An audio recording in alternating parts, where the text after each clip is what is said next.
Pabrikers, ketemu lagi dengan jurnalkawasan.com dengan program rutin kita Pabrikers jadi YouTuber. Bersama saya Indah Hinsyati. Assalamualaikum warahmatullahi wabarakatuh. Hari ini kita kedatangan tamu spesial dari Karawang, yakni Kakak Yuniar Sari. Beliau adalah praktisi HR sekaligus aktivis di mana-mana. Ya nggak Kak Yuniar? Selamat datang Kak Yuniar. Selamat datang, terima kasih Kak Indah. Sama-sama, iya. Sehat ya Kak ya? Alhamdulillah. Iya. Fresh banget Kak Yuniar hari ini. Padahal sibuk sekali nih hari ini ya, banyak tamu ya sama Pak Wabub juga katanya.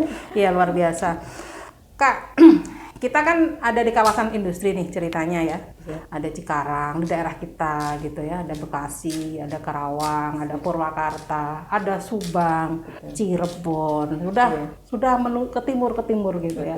Dan Karawang termasuk salah satu kawasan terbesar di Asia juga. Bener nggak? Dengan perusahaan-perusahaan besar otomotif, manufakturnya luar biasa, perkembangannya sangat pesat.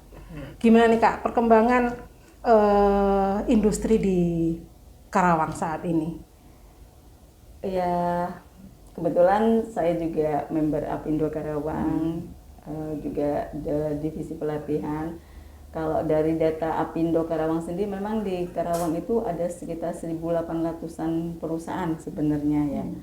Walaupun yang baru jadi membernya belum banyak gitu ya. Ditambahkan kemarin juga ada perusahaan baterai itu ya, yang diresmikan Bapak Jokowi di Karawang itu. Kemudian belum lama ini juga Samsung berdiri juga gitu ya. Ya tadi dari Bapak Wabub bicara. Sebenarnya kalau kita lihat makin banyak industri di Karawang Kak. Kalau kita bicara kawasan industri aja itu sudah hampir 10 kawasan ya. Termasuk zona. Kalau zona itu berarti di luar kawasannya, termasuk perusahaan saya itu zona. Artinya ribuan lah. Jadi kalau Kakak Indah ke Karawang di jam pagi atau sore, susah banget untuk bergerak gitu, harus sabar di situ. Udah kayak Jakarta lagi. Oke. Saya dulu besar di Jakarta, ngalamin kemacetan. Saya pikir pindah ke Karawang tuh nyaman. Awalnya nyaman, tapi sekarang sudah 5 tahun ya? Ini sama aja. Jadi harus sabar gitu. Seperti itu. Artinya kalau saya lihat benar kata Kak Indah, memang Karawang jadi kawasan terbesar industri di Asia Tenggara ya. Begitu banyak. Terus juga masih ada juga perusahaan-perusahaan yang padat karya, masih banyak lah di kita ya. Cuman ya itu tadi mungkin belum ada harmonisasi aja untuk semuanya gitu. Jadi harmonisasi antara apa nih? Harmonisasi antara peraturan pemerintahnya dengan perusahaan, antara perusahaannya dengan mungkin kalau saya bilang perwakilan karyawan itu serikat pekerja ya.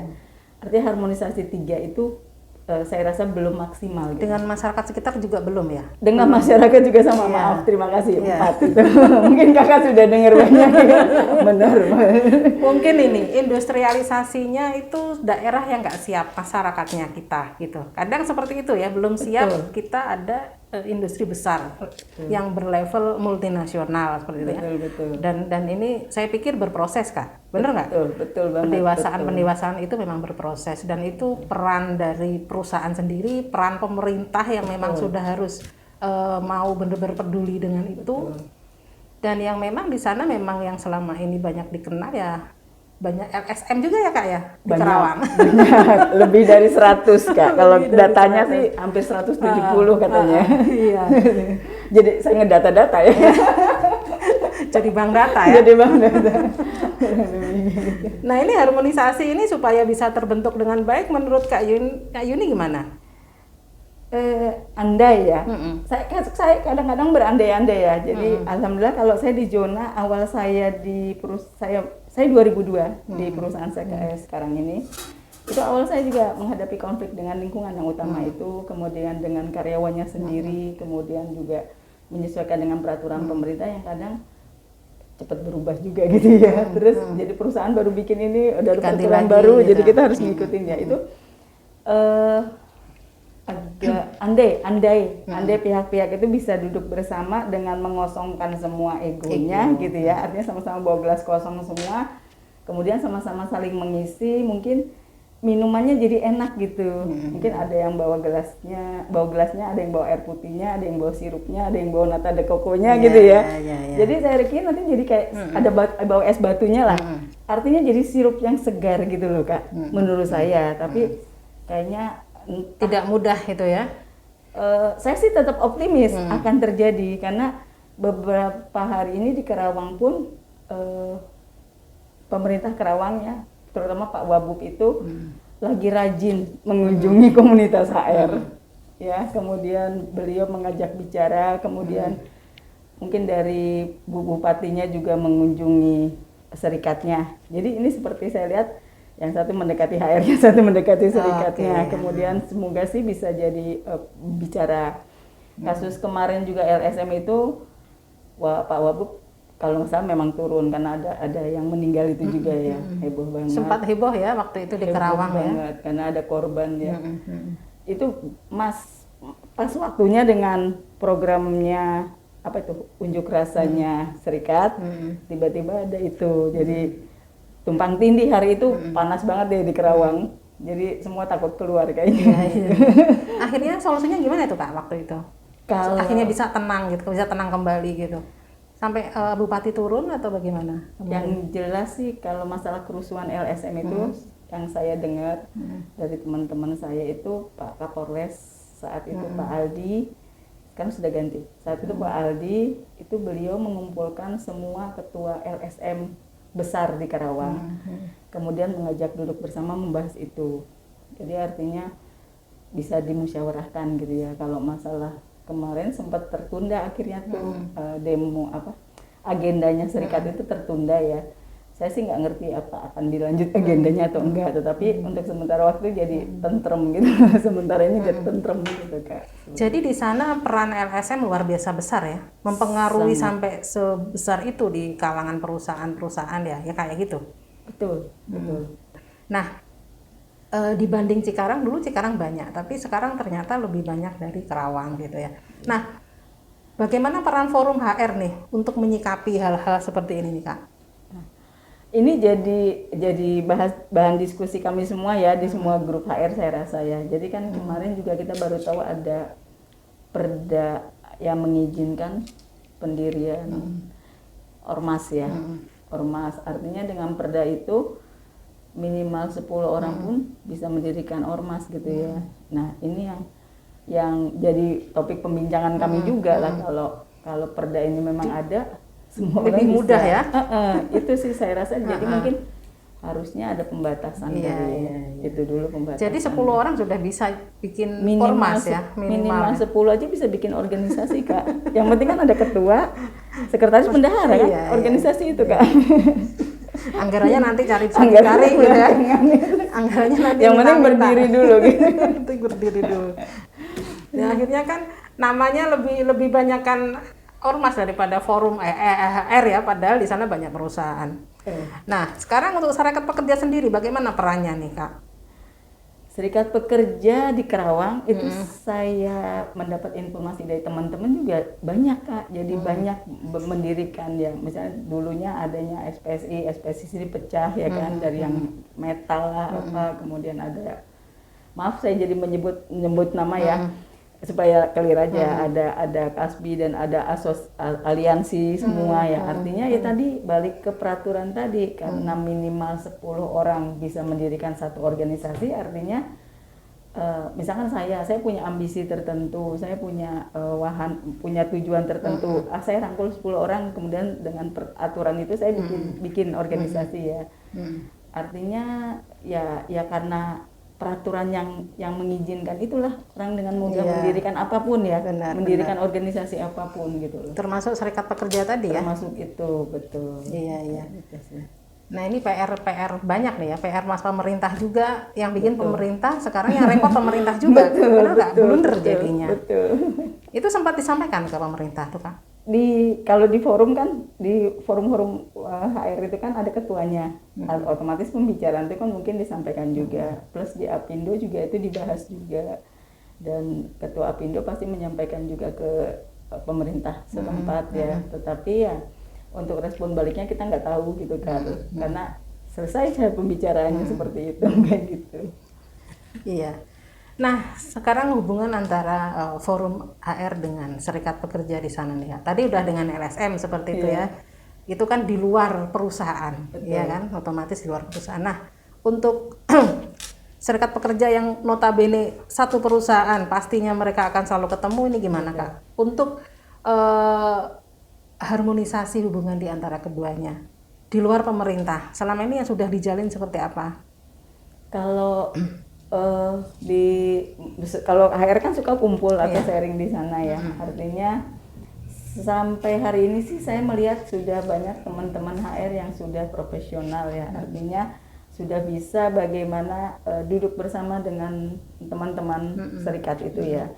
Karena ya itu tadi mungkin awal kan HR juga manusia ya, dengan terus kemudian maaf teman-teman serikat juga membawa misi dari teman-temannya, tetapi mungkin cara penyampaiannya berbeda tadi karena dari pihak perusahaan gelasnya penuh, dari pihak pekerja gelasnya penuh juga, nggak ada yang dikosongin jadi ya, nggak ada yang mau dikosongin. Iya. Tetapi seiring waktu saya lihat sekarang sudah bisa duduk bersama semua dan seperti kayak kemarin agenda mereka itu ya kita sikapinya biasa aja, misalkan mereka izin untuk berapa orang keluar gitu dan saya lihat teman-teman HR saya dengan bijaksananya, dengan dewasanya ya udah mengizinkan, tetapi dengan catatan-catatan tertentu, misalkan tidak boleh bikin kerusakan, tidak boleh memalukan nama pabriknya gitu. Jadi mudah-mudahan kedepannya bisa lebih baik lagi gitu. Cuman memang belum semuanya seperti itu. Masih ada teman-teman yang ngeluh juga kan, karena kita punya komunitas itulah kita bisa ngeluh ya dengan pekerjaan yang sama. Paling kalau ada yang menyampaikan sesuatu ya yang pernah berpengalaman bantu menjawab. Tetapi kan artinya penyelesaian masalah itu nggak sama ya. Apa yang bisa pernah saya alami belum tentu bisa diterapkan di tempat Kak Indah gitu kan. Seperti itu sih. Mudah-mudahan ke depannya bisa lebih harmonis lagi gitu loh Kak. Harapannya sih gitu. Tapi kecenderungan dari HR itu mereka biasanya nih yang Kakak pernah alami ataupun yang dialami teman-teman yang lain, lebih kecenderungannya lebih membela pengusaha atau sebenarnya ke pekerja?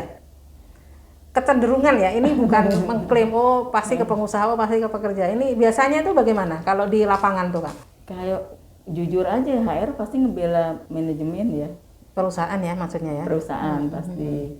Tetapi kan nah itulah seorang bisa dikatakan HR itu sebenarnya bukan karena oh ya saya HR, saya punya ini, tetapi jam terbang mempengaruhi ya. Bukan karena dia seorang HR yang hebat, dia punya gelar yang banyak, dia seorang yang kompeten, tetapi kalau jam terbangnya belum mumpuni gitu ya, kalau orang Jawa bilang, saya rasa pengaruh juga gitu loh. Jadi memang memposisikan, karena saya pernah ngalamin juga Kak. Waktu itu di tempat saya juga sama, ada demo. Kemudian waktu itu usia saya masih muda lah, artinya emosi saya masih tinggi. Kemudian alhamdulillah dengan adanya forum itu saya sharing, HR senior itu membimbing saya. Jadi mereka mengontrol emosi saya. Kemudian akhirnya saya bisa mencoba untuk duduk bersama walaupun masih emosi saat itu, usia saya masih muda lah. Kemudian lambat laun jadi pembelajaran buat saya. Artinya sebenarnya komunitas HR itu perlu banget, harus solid, artinya kita akan membantu lagi teman-teman HR yang baru. Iya. Gitu. Jadi saya rasa perlu banget. Kemudian HR juga sih seharusnya ngasih bimbingan ke rekan pekerja. Kenapa mereka sampai mencari ilmu di luar perusahaannya kalau sebenarnya HR-nya bisa memberikan ilmu itu. Seperti itu. Ini kan kayak undang-undang cipta kerja. Oke, biasanya HR yang pergi kan. Nah, setelah balik sih kalau bisa sih HR yang ngumpulin timnya, perwakilan karyawannya dijelaskan lagi. Artinya mereka dapat pengetahuannya dari rumahnya sendiri, bukan dari rumah orang. Dari orang lain gitu ya. Iya, kalau dari rumah tetangga kan mungkin beda ya. Maksud saya sih kalau bisa seperti itu gitu, tapi kan ya nggak ngerti juga saya gitu sih. Karena kan kadang memang tidak semua ilmu bisa mungkin dari dia pakai sendiri juga bisa dan merasa nggak perlu kadang itu juga. Betul. Nah itu kayaknya juga penting untuk di forum itu untuk bisa mensosialisasikan hal-hal seperti itu Kak, mungkin. Betul. Kalau dilihat dari Kak Yuniar kan senior banget nih, banyak banget yang bahkan sampai trainer TKW juga nih. Ini bisa cerita nih. Apa tuh? Trainer itu apa tenaga kerja, pemagangan. Ah, Belum jadi trainer TKW Kak. Mau kayaknya mau. mau jadi trainer TKW. Trainer TKW. Mau jadi TKW-nya aja. TKW beneran ya. Biar dapat duit. Nah, ini ilmu yang didapat dari training-training. Jadi trainer apa nih Kak yang paling ingin diberikan ke sebuah perusahaan agar perusahaan ini bisa ya ideal gitu ya. Ideal itu karyawan juga happy, pengusaha happy, serikat pekerja juga tenang, masyarakat sekitar makmur. Memang tidak mudah, tapi jika semua ada niat baik kan saya pikir bisa berjalan. Betul. Nah, dari ilmu-ilmu yang sudah Kakak dapatkan nih, apa nih yang mungkin bisa di-sharekan ke semuanya pihak supaya harmonisasi tadi itu bisa berjalan gitu, semua pihak gitu. Ya, kalau saya sih saya coba aplikasikan di perusahaan saya sendiri ya, dengan mengajak teman-teman itu lebih pandai. Dulu jujur aja di tempat saya juga manajemen saya tuh pola pikirnya feodal. Jadi saat saya memberikan training ke teman-teman pekerja, kadang training itu nggak mesti di ruangan ya Kak, sambil duduk itu kan seperti training juga, kumpul berapa orang gitu ya. Jadi buat saya belajar itu bukan perkara di satu tempat. Dan lambat laun beberapa teman-teman karyawan saya tuh antusias, mereka banyak tanya, pinjem buku ke saya. Nah kemudian saya dapat tantangan tuh, jangan minterin, nanti mereka minterin balik. Saya bilang, loh maaf, kalau menurut saya punya ilmu, saya pengen berbagi supaya mereka paham, supaya teman-teman saya khususnya dari internal saya ini paham kenapa tidak boleh bikin barang reject, kenapa harus disiplin, kenapa harus punya ilmu. Jadi saya bilang ke teman-teman itu, jujur aja ya, di semua perusahaan pasti karyawannya masih kontrak ya. Saya selalu berharap sama teman-teman yang ada di dalam saya itu jangan selamanya di tempat saya. Jadi saya bilang tempat saya adalah sekolahan. Ambil ilmunya, belajar, mau berapa tahun, kemudian silakan terbang tinggi. Jadi kalau saya sih nggak bisa bicara di tempat lain, di tempat saya seperti itu. Dan alhamdulillah beberapa teman-teman yang sudah di MC dan keluar dari tempat saya, itu saya dengar ada di tempat lain dan mereka bisa lebih baik lagi jabatannya. Jadi buat saya membagi ilmu itu gampang gitu loh. Dan itu ada kebahagiaan tersendiri Kak. Beneran, kita bisa berbuat baik, kita bisa karena bisa memberi manfaat ya. Betul, kan ilmu gitu kan. Kalau suruh sedekah sedekah ilmu, duit gitu kan kayaknya banyak, wah duitnya masih kurang gitu, tapi kita punya ilmu diajarin sedekahnya gitu, ilmu kayak gitu. Nah untuk SDM lokal nih Kak, kan kadang ada kebijakan pemerintah nih untuk pemerintahan Karawang sendiri, untuk SDM lokal itu apakah ada aturan tersendiri yang harus ada SDM lokal, mungkin berapa persen harus ada dalam perusahaan yang ada di Karawang gitu? Ada, di Karawang ada Perda Karawang. Jadi di Perda Karawang itu untuk orang lokal 80%, di luar itu 20%. Oh justru yang lokal 80 ya? Iya. Wow. Dan itu bisa diterapkan 80% itu? Karena saya di zona ya mau nggak mau, karena saya di zona di luar kawasan. Jadi kebetulan perusahaan saya dekat lingkungan perkampungan. Ada 4 dusun.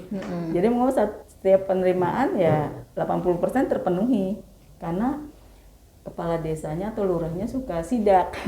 Kemudian mereka tahu aja lah ya, oh ini warga sini, ini bukan gitu. Karena saya sih dari dulu memang sudah menerapkan itu, jadi nggak ada masalah. Kalaupun sesuai kualifikasi tapi ya?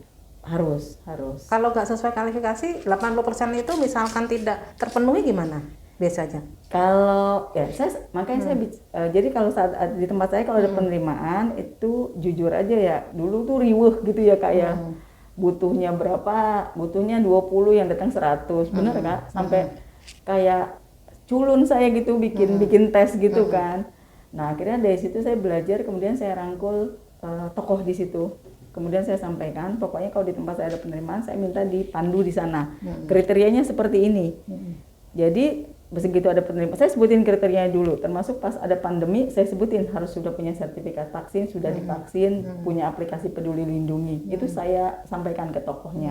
Jadi saat di tempat saya ada penerimaan, saya tinggal, Pak, tolong saya butuh ini, syarat seperti biasa. Dan artinya mereka sudah melakukan seleksi duluan. Jadi di tempat saya tinggal seleksi. Tinggal lanjutannya ya. Lanjutannya, tinggal nyesuaiin selanjutnya. Jadi artinya itu tadi komunikasi, harmonisasi itu kita coba jalani aja. Tapi kalau sesuai 80% itu luar biasa loh menurut saya. Kalau warga lokal bisa memenuhi kualifikasi itu artinya berhasil pemerintah. Pemdanya itu berhasil untuk memberdayakan masyarakat setempat dengan ribuan perusahaan yang ada gitu kan. Di beberapa tempat sih Kak, di beberapa tempat lain mungkin belum sampai 80 ya.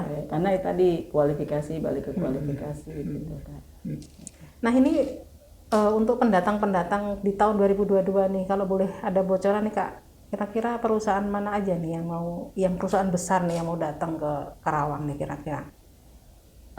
Tadi sih Samsung ya itu ya. Tadi ya katanya berdiri lagi, terus kan kemarin yang baterai itu ya, baterai mobil itu. Mobil listrik ya berarti. Mobil listrik. Malah tadi dibahas juga, tadi kebetulan saya sebelum ke tempat Kak Indah di sini ketemu HR di kawasan Anggadita. Justru Pak Babib juga tadi mempertanyakan, kok PT ini Prekon mau pindah dari Karawang mau ke Majalengka. Kemudian ada PT Tenggo pun sama PT Ke mana Tenggo? Ke Bumen kalau nggak salah ya. Kemudian ada Concord juga mau buka di tempat lain. Trigolden tuh perusahaan garmen terbesar juga. Jadi Pak Wabub tuh ya cuma bilang mohon dipertimbangkan yang di sini gitu. Beliau sampaikan seperti itu. Jadi karena kenapa pindah itu kan banyak alasan lah ya. Jadi Pak Babu cuma nyampein tadi kalau bisa sih pertimbangkan yang di sini juga gitu. Gitu sih pesan dia tadi, karena dia juga sadar, mungkin beliau sadar nggak bisa nahan juga kan. Iya gitu. betul. Gitu. Ya kan karena memang Karawang kan dikenal UMK-nya paling tinggi di seluruh Indonesia, benar nggak? Betul, terus lingkungannya. Iya, yang tadi banyak LSM juga. Complicated sebenarnya memang. Nah itu PR teman-teman di forum HR, PR Pemda juga. Tapi kalau tadi melihat cerita dari Kak Yuni kan pemerintah sudah mendekati satu forum HR, satu serikat pekerja, mungkin ormas-ormas yang lain supaya tadi itu harmonisasi bisa terbentuk seideal mungkin kan gitu kan. Nah kalau cerita forum HR nih Kak, kita mungkin flashback gitu ya. Ini di Karawang nih saya belum banyak kenal loh forum-forum HR, katanya banyak gitu, saya dengar banyak gitu. Nah jalan-jalan ke Karawang. Iya, ntar saya jalan-jalan ke sana ya, biar nggak di sini terus ya bosen. Ada berapa nih Kak sekarang nih? Forum. Komunitas tepatnya ya. Komunitas HR banyak Kak, cukup banyak lah. Yang besar itu ada Asosiasi HRG Karawang, ada Forum Komunikasi Anggadita tadi, kemudian di KIC juga ada forumnya sendiri, ya, Surya Cipta ada, di semua tempat ada Kak. Ya jadi tujuannya mungkin karena satu tempat kali ya, satu kawasan punya sendiri, tapi nanti juga gabung ke yang lebih besar betul. menginduk lagi gitu ya. Betul. Dan apa nih yang di Karawang sendiri yang paling jadi topik utama dari forum HR sepanjang tahun kemarin ini apa Kak? Sepanjang tahun kemarin adalah COVID ya? COVID pasti, pandemi gitu ya. Itu COVID, beberapa perusahaan teriak-teriak lah, karena kan dari COVID itu kan ada ketentuan-ketentuannya, perusahaan harus nyediain vitamin lah dan sebagainya, artinya ya di situ kita curcol lah. Terus kemudian pemerintah menggaungkan sertifikasi profesi, itu juga digaungkan. Kemudian tadi harmonisasi dengan lingkungan juga itu masih jadi bahasan menarik lah sampai hari ini gitu kan. Selama pandemi kemarin, bahkan sampai saat ini kan kita masih pandemi nih. Di Karawang banyak gak perusahaan-perusahaan yang selain mengurangi karyawan juga tutup? Banyak juga nggak kira-kira? Kalau dari info teman-teman sih ada yang tutup. Tutupnya karena memang tutup kali ya. Tapi kalau nggak bicara berproduksi gitu ya? Iya, kalau bicara tutup karena COVID enggak sih kayaknya. Oh gitu. Iya, memang karena memang sudah ini ya. Paling kalau ada yang di perusahaannya kena COVID-nya banyak gitu ya, mungkin di 2 minggu harus ditutup dulu itu kali itu. Paling itu ada. Oh gitu ya. Bukan tutup produksi selamanya gitu enggak? Paling karena pengurangan karyawan ada ya Kak ya? Kalau pengurangan kayaknya biasa sih paling kalau habis-habis kontrak kayak gitu, atau mereka punya produk baru, itu sih masih rutin sih kayaknya, nggak booming banget kayaknya. Nggak hanya karena COVID ya, memang betul. memang rutin seperti itu gitu. Nah ini dari sekian banyak saya baca nih CV-nya Kak Yuni nih. Ini apa nih yang paling expert ini sebenarnya Kak Yuni di apa nih? Oh ya, expertnya. Saya belum expert Kak. Saya justru kenapa mungkin panjang karena saya belajar terus Kak dari suhu-suhu. Kan belajar kalau saya expert CV saya 1 lembar Kak. Nggak banyak jenis gitu ya. Itu karena Sari junior belajar lagi gitu Kak. Nah di Apindo sendiri nih peran yang paling besar di perusahaan apa nih Kak sekarang? Apindo, alhamdulillah kemarin Apindo kemarin ya pas Bapak Bupati menentukan UMK itu, kemudian itu kita kisruh semua, kemudian saya rasa bukan Karawang aja, semua bupati atau wali kota melakukan sesuatu yang bikin perusahaan kaget gitu ya. Tapi kemudian keputusan ada di Bapak Gubernur ya.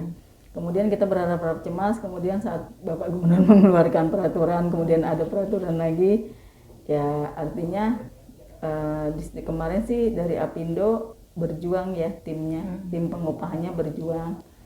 Saat dari Pemda Karawang memberikan satu surat, kemudian ada perjuangan Dewan Pengupahan, kemudian ada keputusan Bapak Gubernur yang artinya kayaknya masih diperbicarakan sampai sekarang ya, karena bukan hanya Gubernur Jabar aja, semua beberapa provinsi.